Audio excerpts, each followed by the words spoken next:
Good, sir. Good, good. Hope all had a proper network, able to follow, understand. Yes, Yes, sir. sir. Yes, sir. Yes. Yes, sir. Yeah, done. So let us start our session soon.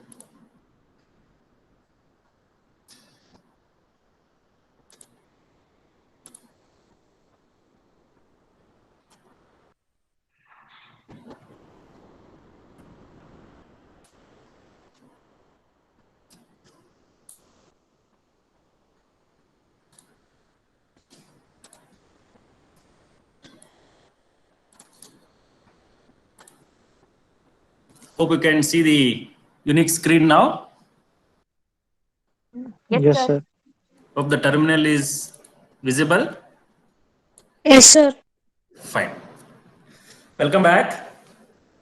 And we stopped at the exec statement, if you remember, one of the command we have taken as part of the advanced shell programming, right? Yes, sir. Yeah, we've discussed about export command. We looked at eval command and we were looking at exec. So quickly to recall, export command was mainly to have the inheritance of a variable that was created at the parent so that the children of that particular parent can also inherit those values. We have taken an example of an x where the value of x was defined some number, and later when the child process were considered or created, the value was not carried by them or taken by them or inherited by them. But later, by using export, what we made is we made that variable as a global such that even those children which are created by the parent will have an access to that particular value or a variable that was with the parent. So export is mainly to provide a global status for a variable such that even it is defined in the parent level will be inherited by the child processes. So that was the idea with which we have taken the export command.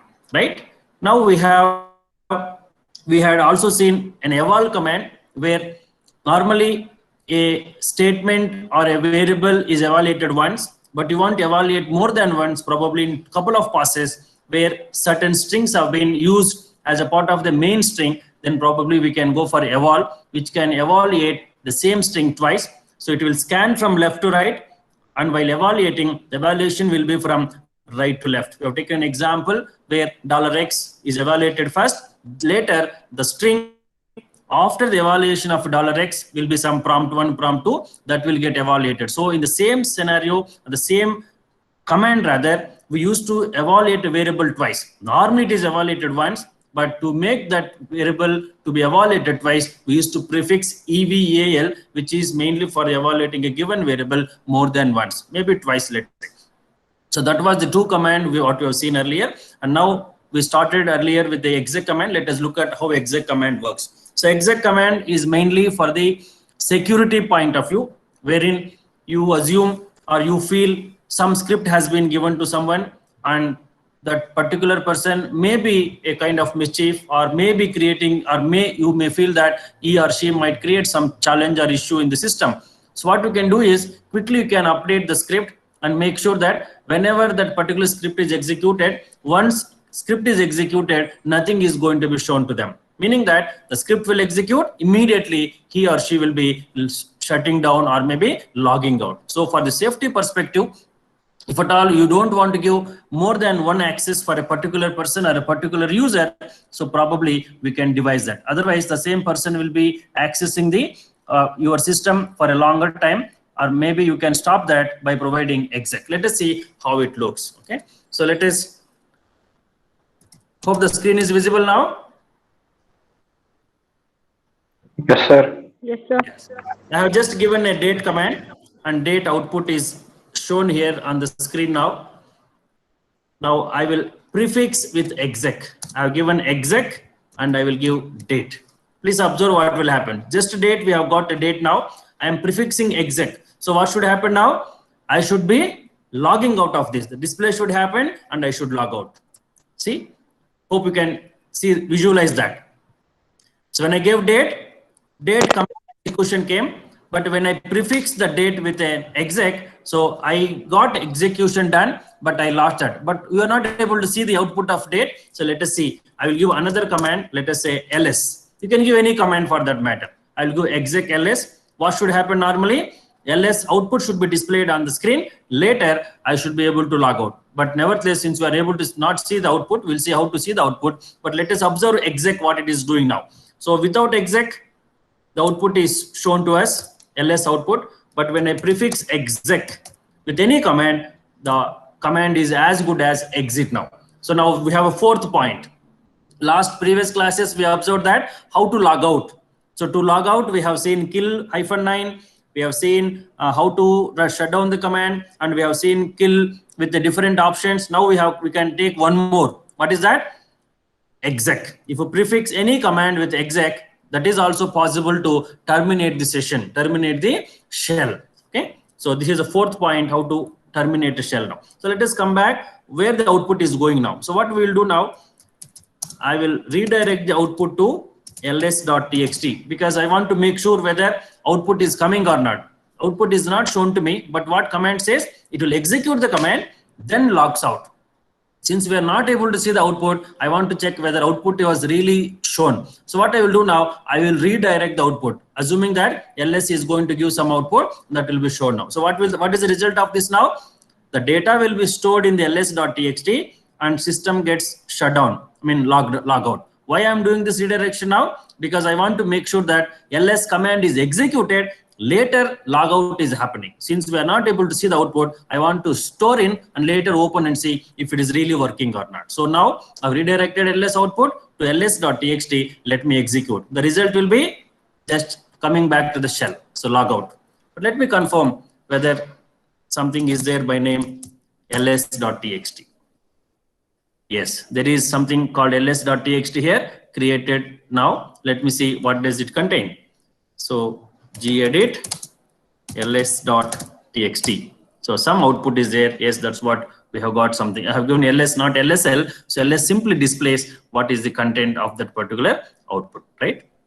So this is what it is. So exec basically purpose is to safeguard or provide security in case the system admin or you as a owner of a file or a script feel that some mischief activity is being planned by something, or if you feel there is a threat for your file, what we can do, we can quickly add exec to that and provide that script to someone that someone might execute only once and later it will not be able to execute. So that's what it is purpose is. So we'll be using, normally system administrators will be using this, and we also as users, as and when there is a need for such security measures, probably we can prefix. Just prefixing exec is as good as shutting down. But one advantage is the command, whatever you are going to give, that will get executed and later the system will shut down. So this is the purpose behind exec.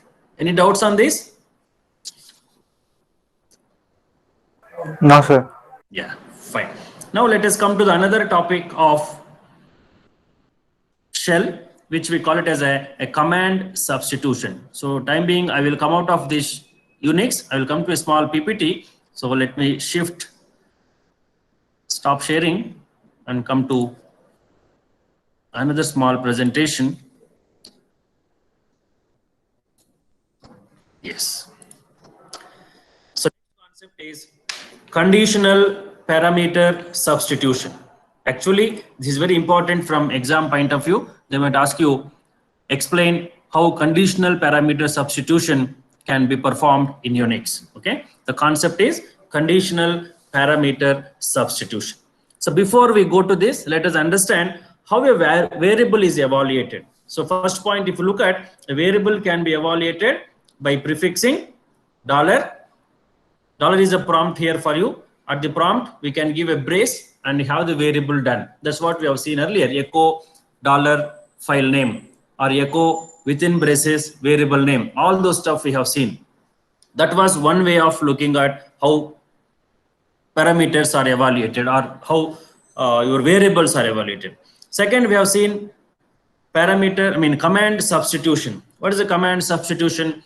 A command can have the output of another command as part of its parameter list or variable list. That's what another thing what we have seen, that was part of the command substitution, right? Now what we are going to see is conditional parameter substitution. Hope there is no confusion now. One is a valuation of a variable which we used within braces or a dollar. Later we have looked at command substitution, where we have used a backquotes, and a command whose output is provided through that process was given as input to a command so that the other command could execute. Simply putting, a command's output can be fed as an input to another command. That was the concept of a command substitution. What we are looking at now is conditional parameter substitution. What do you mean by conditional parameter substitution?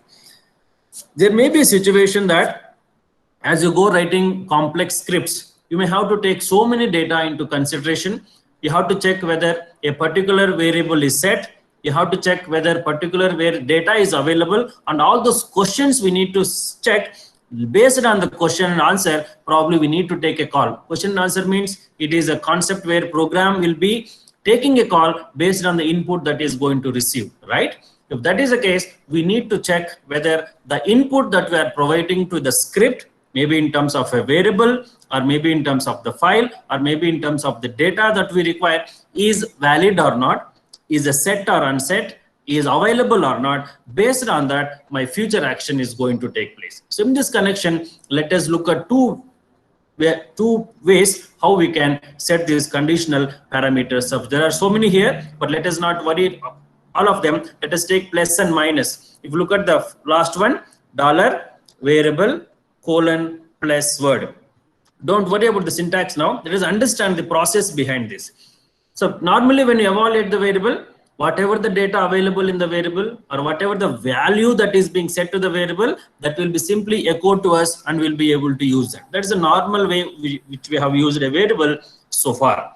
But now the content is, assume if the variable is not set, or if the variable is not having a proper value, I need to take some alternative measure, or I need to take some action, or I need to give some message. Then how do I do that? So probably we are going to have this particular setup, which is going to help us in making this particular requirement being fulfilled. What is the requirement now?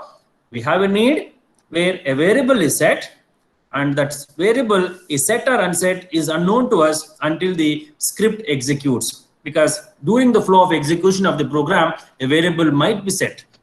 If that is the case, how do I check that value? And based on the value that it contains, maybe a null value, maybe a non-null value, or it is a set or unset, then I need to take some subsequent action. How do I do that? So far we did only simply evaluating, taking the value whatever is available. That was the story we had so far. But now we are not going to stop there, but we will take some more action based on the content it has. So probably if that is the case, we'll go for a conditional parameter substitution. The first one what we see here is we have a dollar. The concept here is dollar is mainly for your evaluation of a string. We are going to open the braces. This is the syntax here, and variable is the variable that we are going to use. Normally the variable may be file name, x, y, z, what we are going to use, and colon is the syntax. So variable followed by colon. I think same concept we have used with expr as well, where we have used expr to check whether the length of the string is available, or to extract a substring and stuff like that. There also we have used a string followed by a colon. So here also we have a variable, whichever you want to evaluate, and the colon. So plus, question mark, equal, minus will decide what action to take. And we look at two concepts now. One is a plus, other one is a minus, right? So the syntax is dollar followed by open brace and followed by the variable which you want to evaluate. Probably take a small shell script, you will understand that. Then followed by a colon. Colon is a syntax. You can see everywhere colon is available. Then followed by what you want to do. The plus, if you use, what is the concept of plus? The purpose is, if this variable is having some value, if this variable is having some value which is not null, it means that it has some value, it is not null. Every string will have some value, either null or not null. But my worry here is, if it is a non-null value, then whatever the value I'm going to write here, I can write something. I can write a phrase, I can write a statement, I can use something that will be substituted for variable. Okay, whatever the data I have here, that will be substituting this variable. Okay, the value of variable does not change. The value will not change, but during that execution, this value will come and change. It will sit for the output. Let us see a small example, and you can see. Similarly, we have a minus. Whatever we have done here plus is the reverse or converse of this is going to happen here in the negative. So we will see how this is going to be. So let me come back to the shell script now.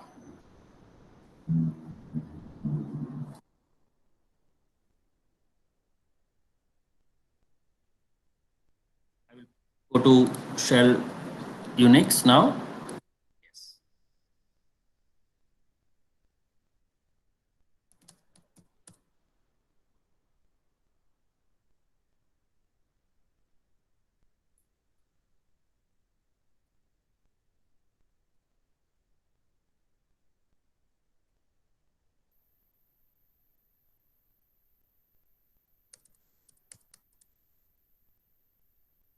I have a shell script gedit.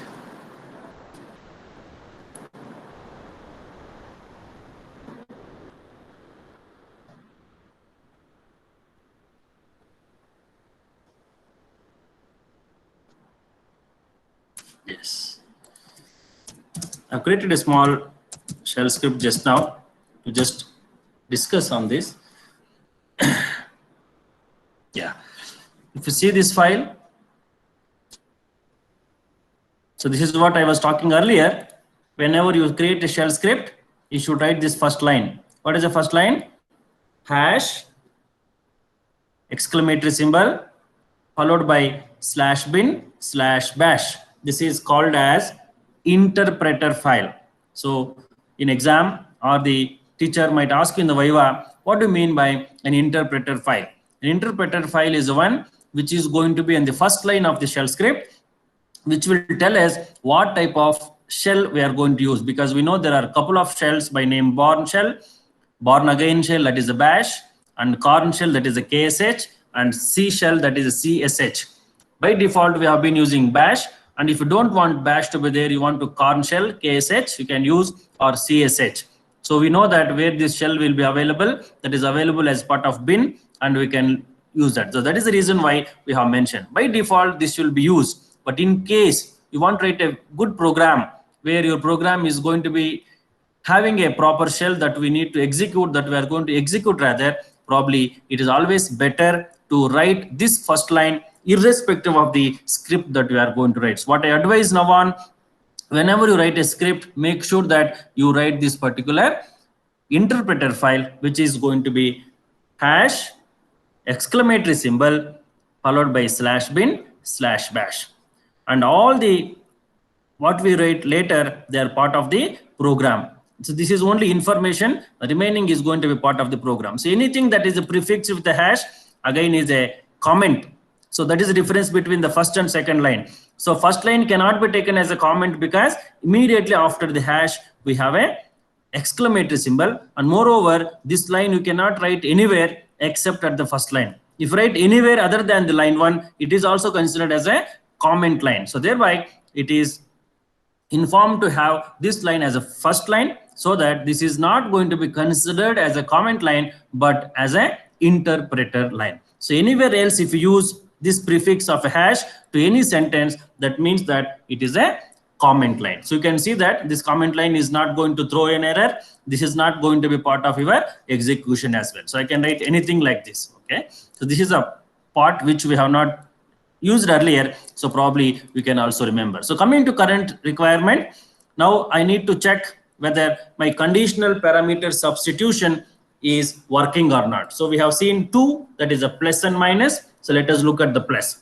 So what I'm doing now, I want to check whether my folder which is going to be used by me is empty or not. So normally we will be using the folder and display the contents using ls-l, and will not be able to make sure whether the empty file is there or an empty directory is there. So thereby you may not be able to proceed in the shell script. Suppose there is a requirement in a program where based on the whether the folder is empty or non-empty, then you need to take an action. So how do we do that now? That is possible to be done using conditional parameter substitution, that is plus. So let's observe here, I've just used command substitution. I have just stored the contents of ls. So ls means here it will take my current working directory. Whatever the current working directory is there, all the files of that directory will be stored into the variable or system or file by name file.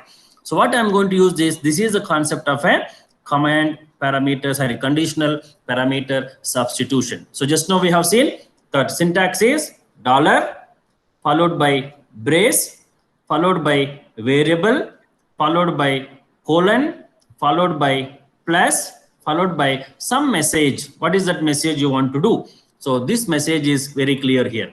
So plus is going to be substituting, please remember here, plus is going to be substituted the whatever the variable I have here, the name is file, with the content what we have written in the message. I have written it as a this folder is not empty. That means if this particular ls is resulting in at least a file which is a part of file, that is file, then this is going to be displayed. So this will be displayed only when my file is a non-null value. What do you mean by non-null value? It contains something. When it contains something, what is the meaning? That there is a folder by name your current working directory which contains some files, and those files are stored here. So this is the way how we are going to identify. So right. So let me repeat again. Conditional parameter substitution is basically to check certain conditions through the program, and based on the condition result, we can take the course of action in the program. So we have plus, we have minus, we have equal to operator, we have a question mark operator which can be used for this, and we are looking at a couple of operators so that we can understand them easily. So plus and minus. What is a plus? Plus is meant for checking whether whatever the variable that I'm going to check, that I'm going to evaluate, if it contains some value, which is we call it as a non-null. That means it is not null, it is containing something. If it is containing something, then I need to give a message telling that okay, there is something in it. If it is a folder, I say folder is not empty. If it is a file, I can say file is not empty. Like that message I'm going to give. So put it in short form. So plus operator is mainly is going to provide a message which is an interactive message for the user whenever some value is set into not null value. This probably will appreciate when you go to some strings or maybe some variables are given some values, and those values are, you are not aware whether the value is really set or not. Probably you can check this condition. So when you check that the value is met to not null, you'll be able to display that. If it is a null, it is not going to have anything. Let us see both the concepts here now. So first one is, let us recapitulate the syntax of it. The syntax is dollar is mainly for evaluation, followed by a brace, followed by variable name. In this case, it is file, followed by a colon. Colon is the syntax, followed by plus or minus or question mark or equal. Since we are looking at a plus concept here, the plus, whatever you want to give a message, that will be followed after this. That is within double quotes we have mentioned this folder is not empty. I will make it a bit bold here. So it is not empty. Okay. So let me execute now. Since these are all comments, if you remember, if you just have a look at this, these are all comments because I have prefixed with the hash. These things will not be executed. Only 3 lines are there in this script which can be executed now. They will be executed. So let me execute this now. Any doubts in the program here? Nothing great has been done here. We have just stored a variable. That variable you want to check whether it is a empty or not empty. We'll take one more example of this. We'll see. But right now, let us understand now. So we want to check whether ls, what is the current working directory now? Our current working directory is maybe say root directory. Root will be having some files, and obviously all those files will be displayed. Now let me check whether this program will be executed or not. So sh, my program name is sample.sh. So what is the output you will be getting now? Any guesses? This folder is not empty. Okay, because the current folder is having some files. You can see so many files are listed above. They're all part of our ls, right? So now look at. So the echo message is conditional parameter substitution. That is only for our reference, but this folder is not empty, right? Why it is not empty? Because the file what I am going to use to store the contents of the command, that is ls, is having so many files. Thereby I want to inform the system that yes, whatever I have considered is not empty, it is having something. Now based on that I can take an action. What action I can take? I can remove all the files, or I can write a script that perform rm command and stuff like that. So I want to inform the user that, or maybe the program, that this folder is not empty, so that I can take some action suitably. Let me take one more now. So let me create a new directory.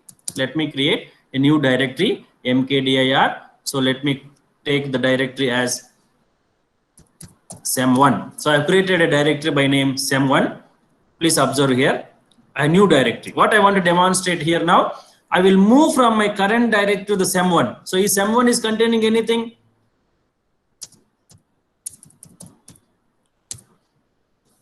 sem1 has nothing, because ls sem1 is yielding 0 for me. So there is nothing in the sem1, or I can go to sem1 and I can give ls.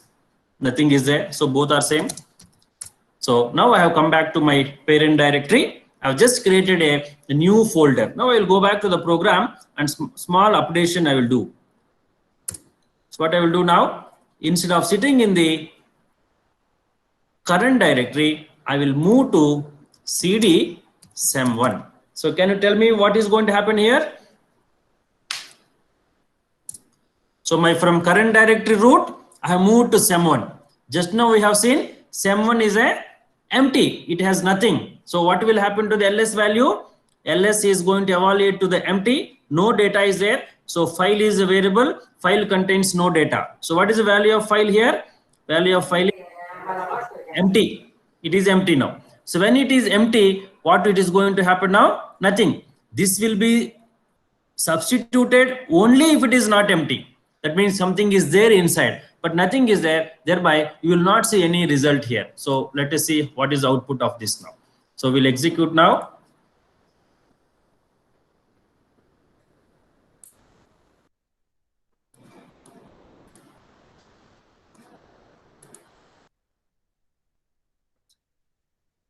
Good now.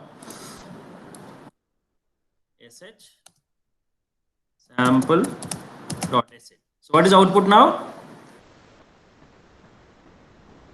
Any guess? Will you see any output? Okay, of course you will see conditional parameter substitution. That is a statement for all.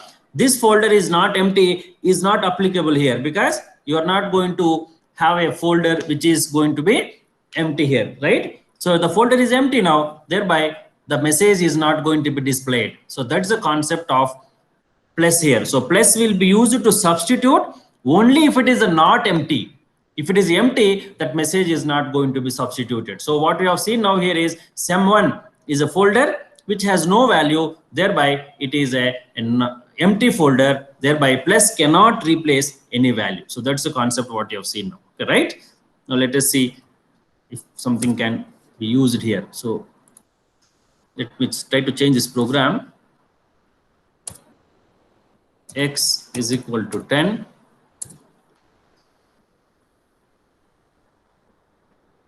This also I will comment. This also I will comment. This two I will comment. Now instead of X file, I will put X. So let me see what will happen to this now. So save.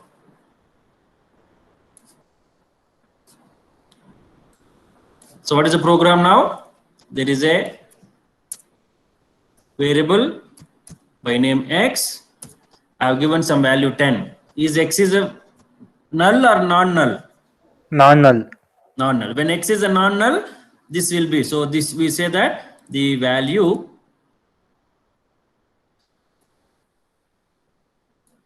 you can say that some message variable X has value. This is up to us what we want to display. So choice is ours.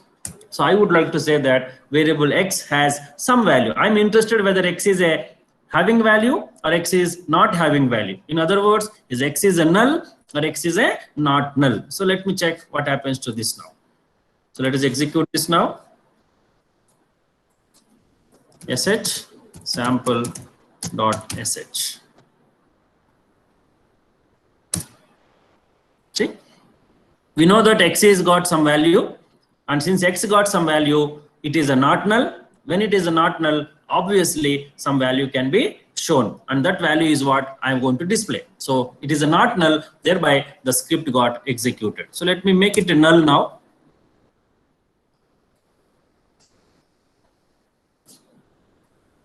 You can make it null by simply writing this. Let us see what happens.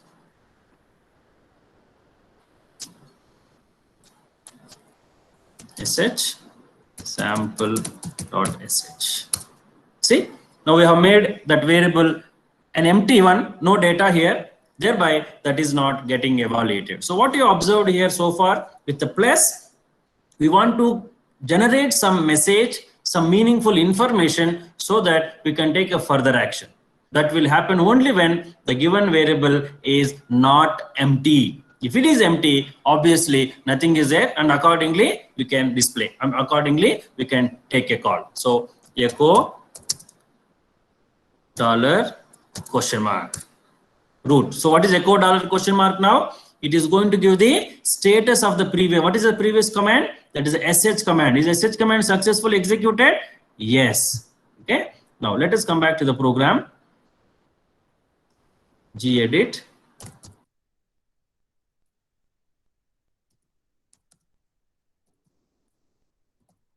Sample.h. And we have seen plus now. Let us see minus now. So what is going to happen with the minus? So this I will make comment. There is one more program here with minus.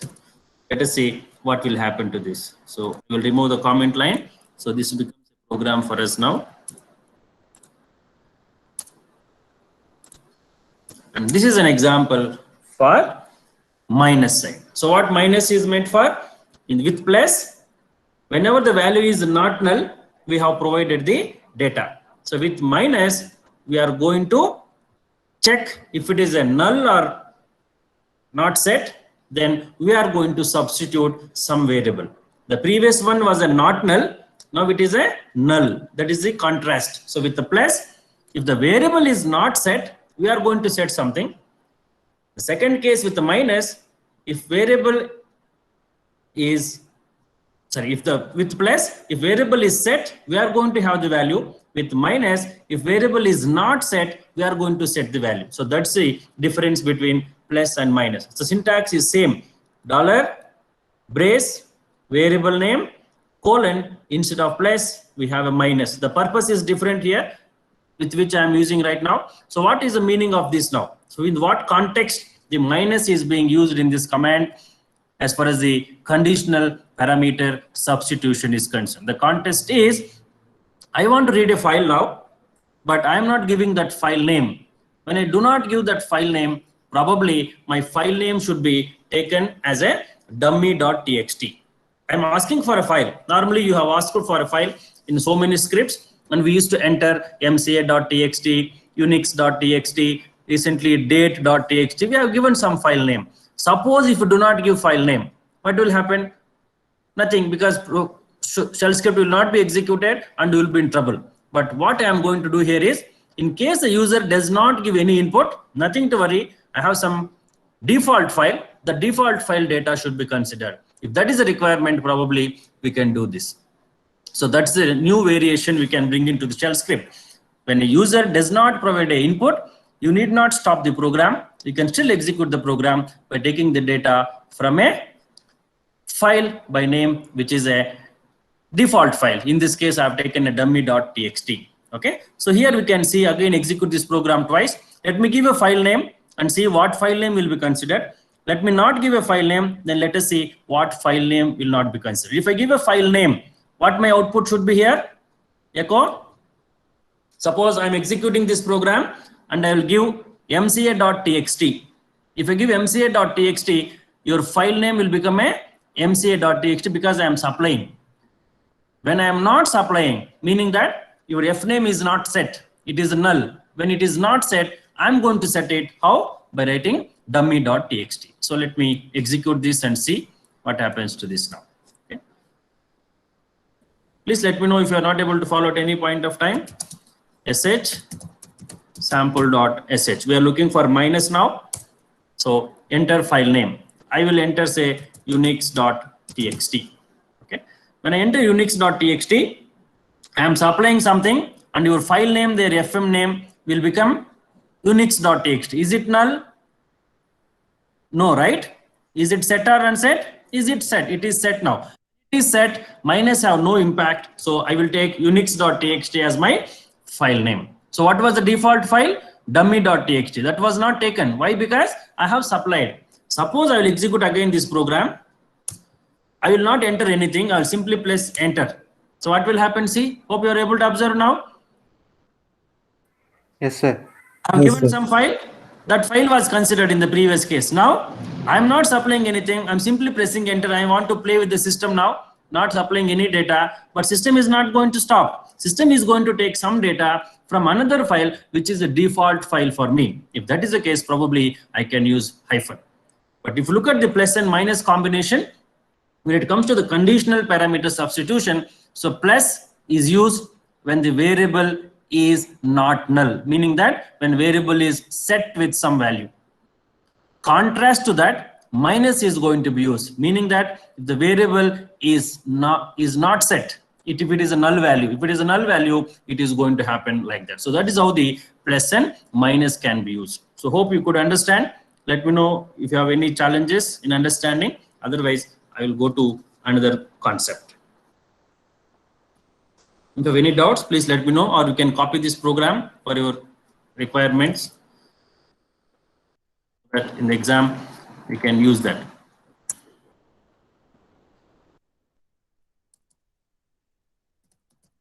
You know, the video will be uploaded, but you can copy this program for later usage. So I've just given this only for our reference.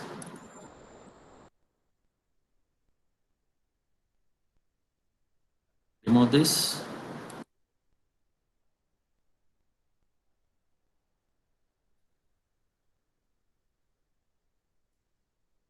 Simple program, you can write simple exercise. So set x to some value and take some value once and give some value here and set. So both examples you can write. So one for with value, one without value. So this is how you can explain. Similarly for negative. So one with file name, one without file name, right? So this is how the command conditional parameter substitution can be looked at. So any doubts on this?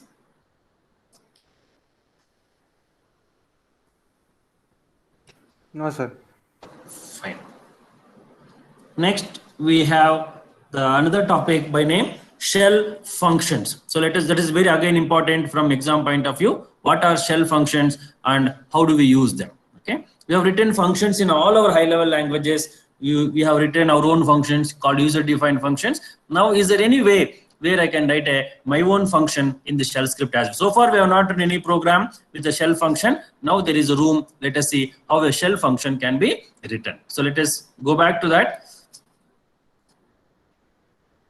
Next concept is shell functions. Okay. Hope I have prepared a small function here. Just shell script with name sf.sh. Yes. So this is a small script which I have just mentioned. So let me use the same concept of hash /bin /bash. So what is this? This is a interpreter file. And what type of program I am writing? I am writing a shell function. So this is a comment for me to understand what this program is. You can also have this best practice. In the exam, try to have these two statements. So first line is interpreter file. Second line is what is that program? So if it is a 1A program, you can write program 1A. If it is a 1B program, program 1B. At least some information we can write. So that looks a good programming method. So what you have done now here is I am creating a function which is called as a shell function. So within the shell script, I'm going to create a function such that that function will have some values or will function something. So if that is the case, probably I can use this function. So let me comment some of the values here. Yes. Okay. So if you look at the function now, the shell function is pretty same as your any C or C++ function. The name of the function followed by two parentheses, followed by a brace, open brace as well as a close brace. In between, we can use some sentences which are valid commands of Unix. And at the end, if you want, we can return some value. Let us not worry about this at this point of time. So let me give a simple function where I say hello. So when I say hello, I have given the name hello, and again we have a flexibility to write however you want, capital H and all. Choice is yours. There is no restriction, but better to follow the simple language of a case, which is a lower case, which will be easy for us to understand, right? So I have written just a hello and echo hello. I have written. I will write one more echo statement.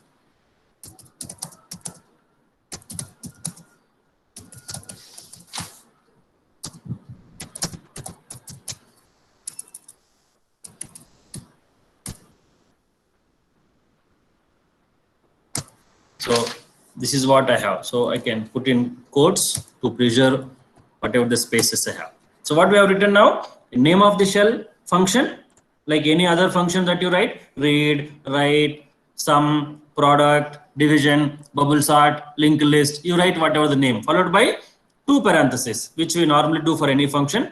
And later we have open brace and a close brace. In between, we can write some statements of a valid Unix syntax, okay?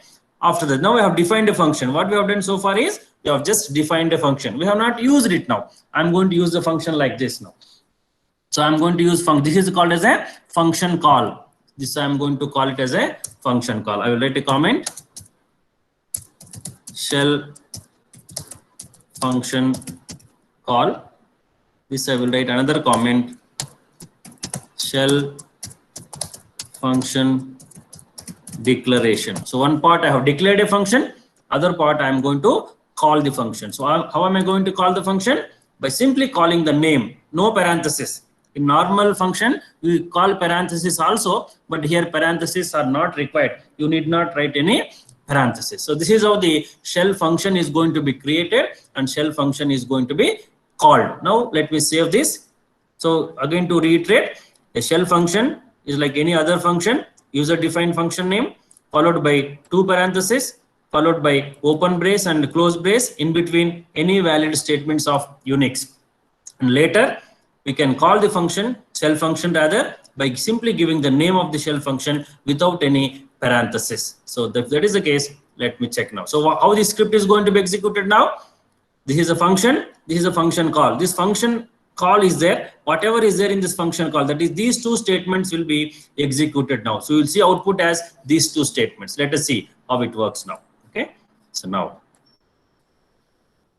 sh, my program name is sf.sh, that is shell function.sh. You will see two echo statements. What are the echo statements? Hello, this is a shell function to print. So whatever you write as a body of the function, that is going to be displayed now. This is a very simple shell function. Next, let us have some more variations to this now. Any doubts on this now? Shell function, it's very important from exam point of view. What is the syntax now? New name for the shell function that you want to create, followed by two parentheses, followed by open and close brace. Between the open and close brace, we can put the data what we want to do. Maybe any valid statement of Unix shell programming. Okay. After that, that is only a part of declaration. Now we need to call the function. Suppose if I do not call this function, what will happen? Suppose I have not written hello. I just created the function. What is the use? It is of no use, right? Let us see what will happen now. sh sf.sh. Nothing, because you are not executing the program. You have just created the function, but we have not called that function, right? So now we need to call the function in any program. It also holds good in shell script as well. So we need to call the program. So hello. Suppose if I give as a capital H, suppose I will create it as a capital H ELLO. So if I give small h here, it will not work. Again, I have to give capital H. So be careful. The names are sensitive here. So you should be using only as you define. If you define with the capital letters, you have to give capital. If you define with the small lowercase, you have to give the lowercase. Now let me change this now. So this shell function can also take some of the positional parameters. For example, I want to take positional parameters like this. I want to give two positional parameters. One is $1, another one is $2. Okay, but what are $1, $2? I have to supply at the prompt. Followed by 500. So hello is a function, shell function. It is passed with the two numbers. What are these two numbers? The first number is a $1, second number is a $2. I will write here echo $3. I have not passed $3, but I have just given $3 just to see how it goes. So first variation what you have seen is a simple function of a shell. Now we are looking at a shell function which can also take positional parameters, the second variation. So what are the positional parameters? When I call that function, I can supply these variables. When I supply these variables, accordingly, the shell script is going to be evaluated. Let us see what is the output of this now. Okay.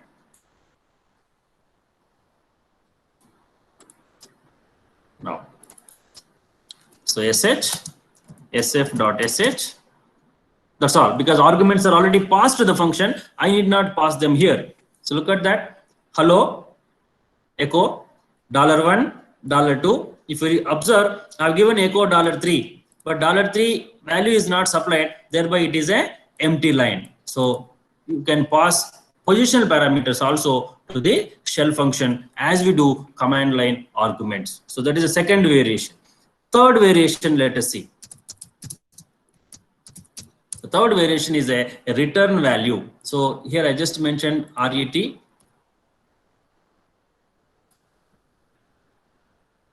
Okay. So what I will do is after entire program is over, I will give return 0. So return 0. So I'm going to check whether return 0 is successful or not. So for that purpose, I'm just checking here RET $question. What is $question mark here? This function is successfully executed or not. I'm just displaying that now. So this is a 0, which is a part of your function, and this is what I am trying to get to know whether it is really successful or not. Only when successful, I need to give return 0, otherwise not. So for that point of view, I can have a return value as well. So I can return some values as part of the shell function. That's what we want to demonstrate here. So let us see how it goes. This is third variation.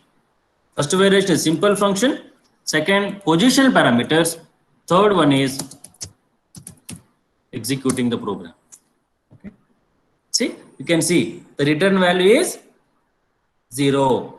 So why it is return value is 0 now? Because the echo statement we are writing echo statement first, thereby it is coming. Otherwise, your return value is 0. That is not being shown to us, but we are trying to get that value, whether the script is successfully executed. If it is 0, meaning that the script is executed successfully. It is not 0, it is not executed successfully. That's the concept. We are just trying to demonstrate whether return works or not. So it is working now.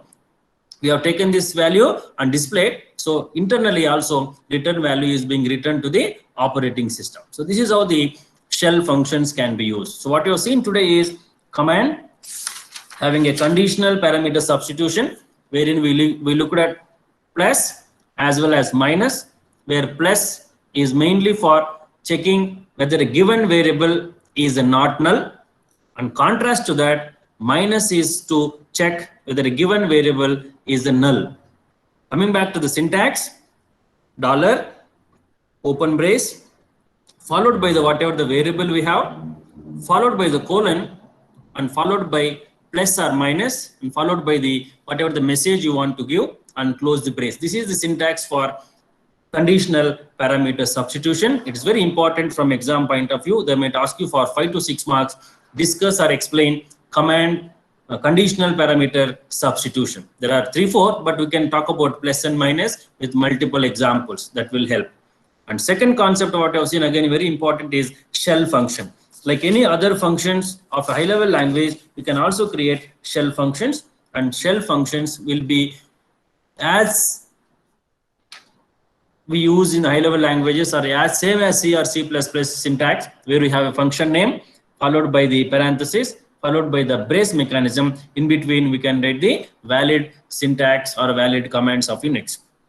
After that we can call the function by simply putting the name of the function without any parenthesis, of course, and we can also pass the parameters. We call them as a positional parameters, or we can also have the return value as we do for any normal function. This is what you have seen today as far as the conditional parameter substitution and shell functions are concerned.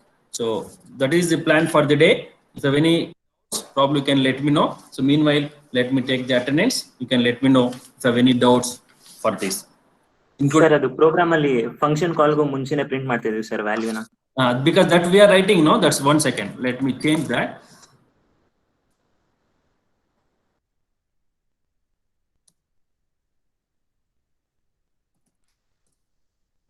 Since we are writing here before the call of the function, it is happening. Probably I can do it later. But this is not part of the program. This is just to demonstrate that return value is working. Sir, ಅಲ್ಲಿ return value 10 ಅಂತ ಕೊಟ್ರೆ ಇಲ್ಲಿ 0 ಅಂತಾನೆ print ಆಗುತ್ತೆ sir. ಹೌದು, perfect. Yes.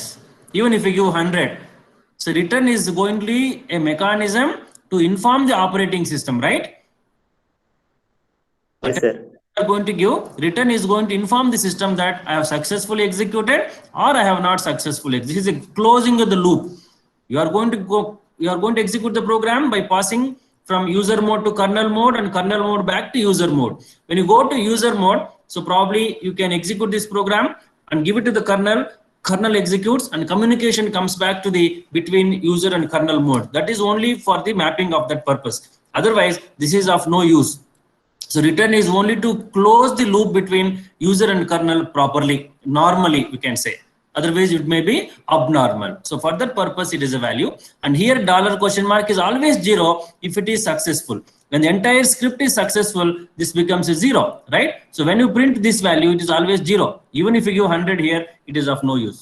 But this 100 is not for us. This is for the operating system, just to inform that whether my program or my shell function in this case is successfully executed or not. So this we are printing just to demonstrate whether exit status is there for this previous program. If it is done, probably we can check. Otherwise you can avoid this. If it is confusing to you, probably I can remove this. But this return value is different from what is being returned in reality to the operating system. So any doubts? So this return is not for us. It is for the operating system. Anyhow, let me take attendance. Meanwhile, you can come back if any doubts are there. Another? Yes, sir. Abhilash? Yes, sir. Akhil? Yes, sir. Akrut? Yes, sir. Yes, sir. No problem. Anusha? Yes, sir. Arvind? Present, sir. Arifullah? Yes, sir. Benikraj? Banu Prakash? Yes, sir. Bhargav? Yes, sir. Rahmatullah? Present, sir. Chaitra? Chaitra, are you there? Chandana?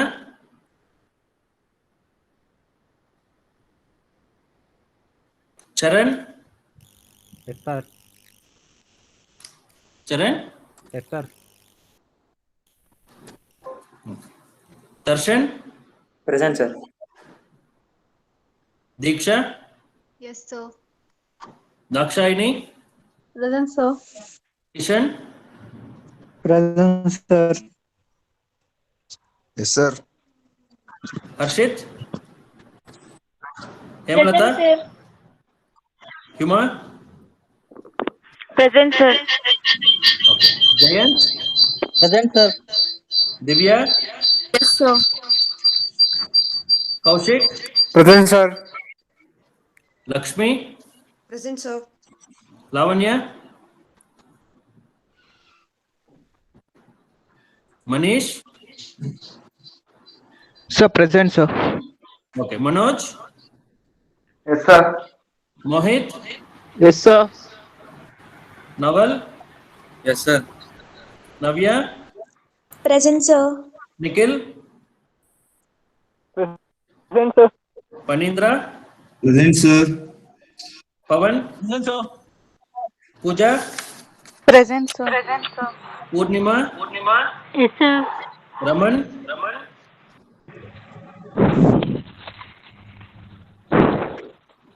Rashmi, Yes, sir. Rupak, Sai Kumar, Yes, sir. Yes, sir. Samir, Present, sir.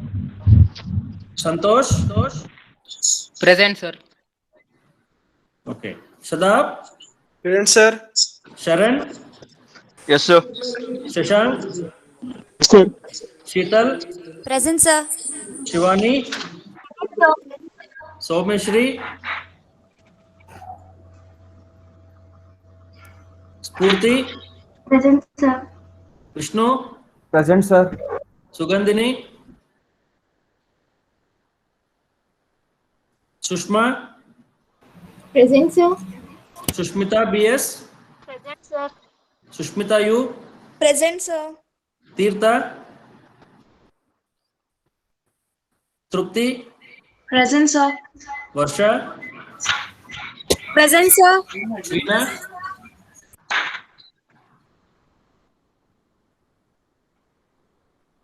Sir, Soumya present, sir. okay, ma'am. Fine. So you need Excuse me, sir. pardon? Yes. Sir, Banakarat present, sir. There was a technical issue, sir. Yeah, I have given. I heard Okay. it. Okay, sir. Thank you, sir. So if you have doubts, probably we can conclude the class. And next class, let us with AWK. Okay? Thank you, sir. Yes, done. Thank you. Thank you, sir. Thank you, sir. Sir, Videos will be uploaded. doubt is sir ಒಂದು. Please, I'm having please, some please. mic issue, sir. Yeah. Who is that? Rupak, sir. Rupak. Okay, Rupak. Okay. Okay, sir. You can download the videos. You can follow that. Yeah. Sir ಇದು please. Doubt ಇದೆ sir ಒಂದು. I heard. Sir ಇದು plus ಬದಲು sir minus ಹಾಕಿದ್ರೆ ನಾವು sir output program ಹೇಳಿದ್ರು sir ಅದರಲ್ಲಿ. Which one? Which one you are talking about? That conditional? Sir That's what. conditional statement. If you put plus, Yes, sir. it is going to check whether the variable what is there in the program, what you have written on the left hand side, Yes, is sir. it set or not set. If it is a set, then only plus will be executed. Suppose you write minus there, it is of no use. It will Okay, take sir. different action if it is only null. Okay. So if it is null, you want to display something, you can do that. If it is a plus, you want to take some action, you can do that. Okay, sir. Thank you. But both have different meanings. You can say that is a contrast meaning. Right? Okay, You sir. just Thank try you. to execute those programs once again, you will get some clarity. Okay, sir. Thank you. Yes, done. Okay, thank you.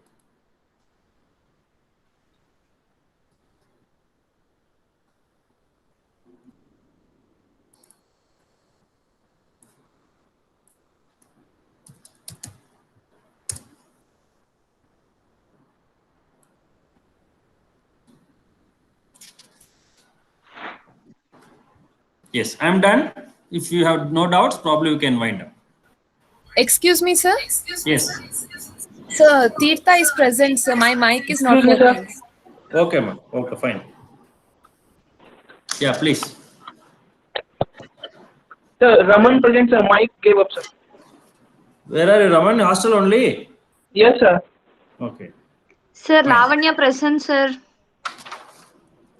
ತಿಂಡಿ ತಿಂದ ಇಲ್ಲ ತಿಂದೆ sir mike work ಆಗ್ತಿಲ್ಲ sir.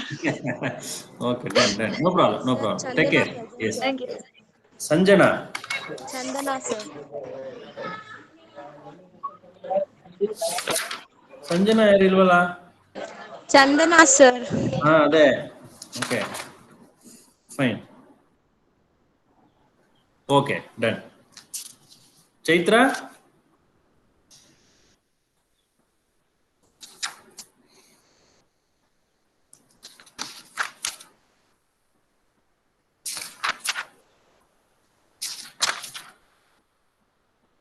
Sugandhini?